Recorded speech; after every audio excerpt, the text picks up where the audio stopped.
Hi, everyone. Today, as we move away from the first part of the class, the first part of the class in which we, broke down a little bit of the history and main principles of symbolic contractionism.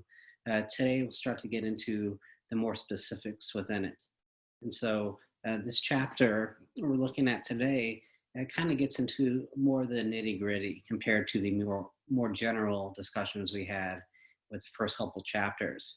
And so a lot of the ideas that we did touch on in chapters 1 and 2 will kind of emerge again throughout the rest of the book, but they'll be discussed in more detail. So really kind of breaking things down in terms of what we look at when we are using symbolic interactionism and how through that symbolic interactionist point of view, how we can understand the world. So that's what we're doing today. Starting to break things down a little bit further compared to more kind of surface-based discussions that we had at the beginning of the semester. So basically, we're looking at how we are using symbols. We make symbols to build a reality. So, like we talked about before, this perspective believes that reality is a social construction. It's very fluid and it changes over time, place to place. And people are born into a social reality and we're born into it, but we don't know it. It's not innate. It's not inborn. So through socialization, we start to learn that reality, and through socialization, we also start to contribute to that reality in which we're living. And so socialization is something that we'll unpack more in the next chapter. But basically, it is kind of you know we're taught and we learn culture. And when we're doing this process, people are creating conceptualizations and categories. And you can distinguish conceptualization from a category. Conceptualization is basically people making sense of the world. And categories is basically how we try to create some type of both kind of psychological and social order of that world by kind of putting different concepts in different places in our minds. Specifically, if we think things are related, then we'll kind of store them closely, and so they'll kind of be all together. But if things are kind of disconnected in terms of a meaning that's not really associated with a concept, then we store those concepts kind of elsewhere. And then this kind of starts to create, sense. We understand kind of what's going on in the world, but also creates order where, if you lack a psychological order, then often that's a reflection of you lack a social order. And when you lack social order, you lack a psychological order. So you really kind of need that ordering of things to help you make sense of the world.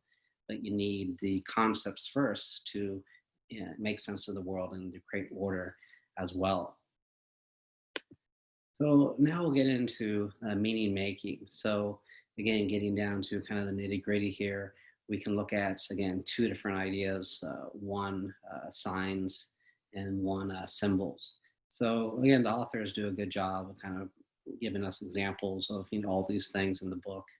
But, the sign, they talk about when you see a certain, cloud in the sky that's, dark, and you hear thunder, all those are signs. What you hear, kind of what you see, that some, rain could be coming or some wind could be coming.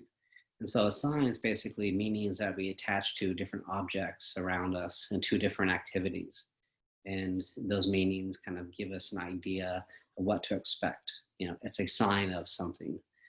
Symbols, on the other hand, are basically arbitrary meanings that we attach to objects. So we attach to languages, verbal and nonverbal. So by arbitrary, it doesn't have an inherent meaning. It doesn't have to really mean something or not, but we attribute the meaning to it. So, the flag is always an example that people hear of where, flag is just a piece of cloth, but, we recognize it as a symbol that has much deeper meaning than that.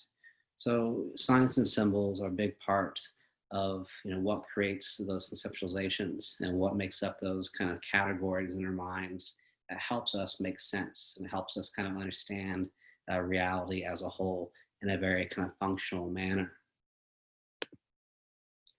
And so, kind of unpacking all this, we can focus on language. So, how do we acquire the signs and symbols? Language is basically kind of that main mechanism with which, we start to learn our social realities. We create those concepts and categories. We start to know the meanings behind symbols and the meanings behind signs. Language is that kind of key transmitting mechanism. So language is a very important part to symbolic interactionism. Again, if you're looking at meaning, you have to really focus on language. Words are a big part of this, obviously. And when you talk about that socialization process, the teaching somebody culture, the learning culture from other people, words play a big part in that. So you have to kind of understand the words, what they mean, what they don't mean. And once you get those understanding in words and people, start to provide you words through language, then you can start to really learn kind of the ins and outs of one's social reality. And, this is important in terms of knowing a language or not knowing it. Often when you go to a new culture, a foreign culture, people do experience that culture shock. And basically, you feel like the fish out of water. You feel out of place because you don't know the language. Words are all around you, but you can't use those words because they don't match, what's in your mind in terms of your conceptualizations, your categories. So there's kind of a chaos created, a culture shock when you can't use those words to kind of establish mental order and recognize what's going on socially as well. And this also makes us sometimes ethnocentric, meaning, when other people's languages, other people's words, and overall kind of realities are different than ours, we tend to kind of distance ourselves from those different realities because, again, we don't know the language. It seems odd to us, it seems very foreign. And often when something seems foreign and odd to somebody, you want to kind of push it away. You really don't embrace something that makes you feel uncomfortable. Rather, you kind of push it away and you embrace what you embrace kind of what you understand, your own culture. So this process basically of embracing your own because it makes you feel good and distancing yourself from other cultures because you don't know them creates that kind of ethnocentric uh, kind of notion you see in most people. Ethnocentric, being ethnocentric can be bad, when you start to define the other as not only different but as inferior. But being ethnocentric is just normal because, again, often if something makes you feel good, what your culture, you tend to embrace it, and you can tend to stay away from things that make you uncomfortable. So we can also move down to linking social cognition and basically, our kind of ongoing thought patterns and how that ties into language. Both kind of non-verbal and verbal language help create mental schemas and stereotypes. And so, these schemas basically are kind of these shortcut ways of thinking, allowing us to kind of understand the social world and navigate it as efficiently as possible. Think about all decisions we make very quickly on a day-to-day basis. If you really had to think about those decisions, for an extended period of time, then there'd be a lot of kind of wasted time, but also a lot of wasted mental energy. So we develop these schemas that allow us to have kind of these mental shortcuts to navigate the social world on a day-to-day basis. And another type of shortcuts is more of a generalization, stereotypes. So stereotypes, do provide another shortcut, but also it's just more of a generalization that we attach to a certain category of individuals or a category of place. So we just kind of had this category in mind and we attach this general meaning to it, from the top down, when in reality, there are a lot of kind of differences, within the categories. But nevertheless, again, we use the stereotypes to kind of save mental energy and to go throughout our social lives, both socially and mentally, as efficient as possible. And as I kind of end the slide here, basically we use these understandings to create kind of ideas of place, what we feel about a place, whether it be a community, a country, school, or we use these meanings to understand people. And we'll get into those kind of social identities that emerge throughout this process. And so these social identities that we conclude the chapter with, basically just shows how kind of all these things can start to come together through kind of that socialization process, through the language. We start to construct, different conceptualizations and categories. And within these categories and conceptualizations, we start to see people and kind of use these mental shortcuts to understand them, who they are, who I am in relation to them. And so here, these social identities can be, looked at in kind of two major ways. We have kind of the master status identities we'll get into, but also more general social statuses. And sometimes can operate as a master status, just depending on the specific social status we're looking at. So, for example, one's job, that's a status we use to kind of, judge them, to kind of learn what to expect out of them when we don't know them. And so, if you have a high-paying job, if you're, a doctor or, a lawyer, engineer, a lot of people will use that social status, your job, to kind of see you as maybe a more intelligent person than not. And when you have kind of a job that carries a lot of social status with it, often people will use that to define you. That becomes a master status. So I always think it's interesting to think about there's certain jobs that carry kind of this master status weight, such as, if you are a doctor, if you're a coach, if you're, a senator or something like that.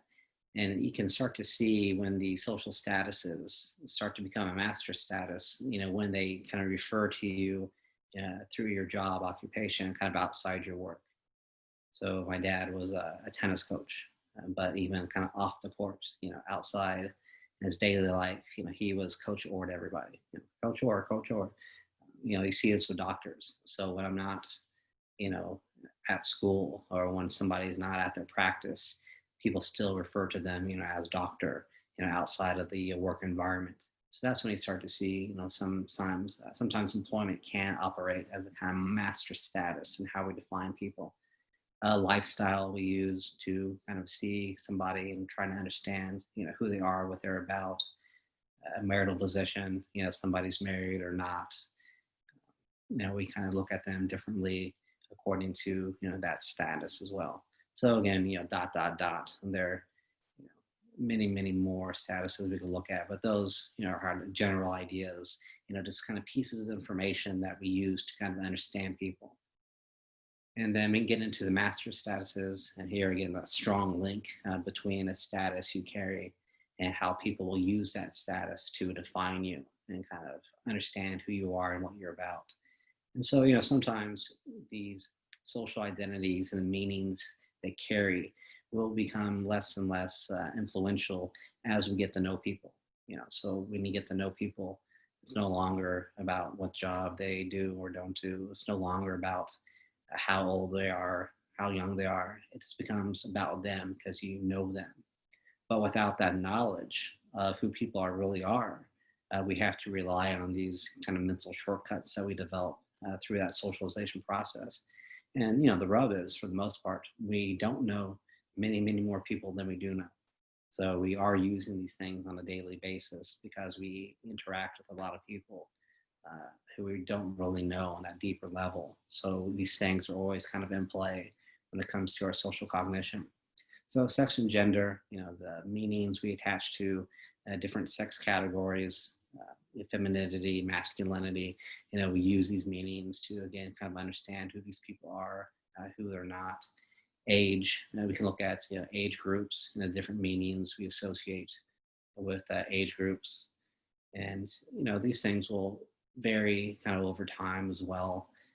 As people get older, you tend to not necessarily see yourself as old. Like, so, when I was 16 and I thought about being 30, I was like, I couldn't imagine being 30. It sounded so old to me. But then, when I was 30, 30 wasn't old anymore.